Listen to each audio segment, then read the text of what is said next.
let me take a real quick moment and trade your spot.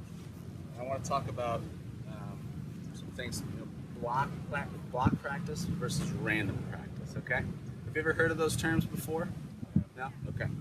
So when we are practicing a technique or something mechanical, such as keeping that club low to the ground, like we just suggested, the area where we practice that in is actually, for golf, it's weird. We practice at a different area than where we play. We practice on the range or a short game area, and then we go out on the course. It's a little bit different. And sometimes that transfer from the range or the short game area to the course can be difficult. That's why we need to make our practice as realistic as possible. Okay?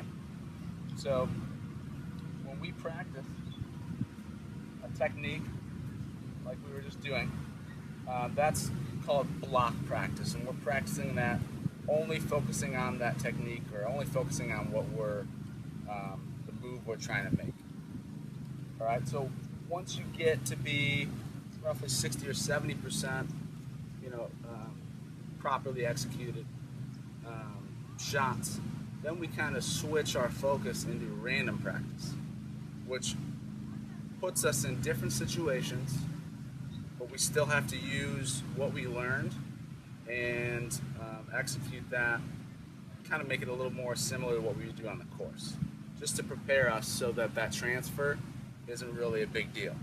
A lot of people just go out here and beat balls and aren't really paying attention to what they're doing, and they're only doing block practice, and then they get out in the range, or excuse me, they get on the course, and they're like, oh, what's wrong, and they're not practicing the way they play. So, we just did a little bit of block practice on this technique, and it seems like you really got that technique down. You're a good player. You can make those changes.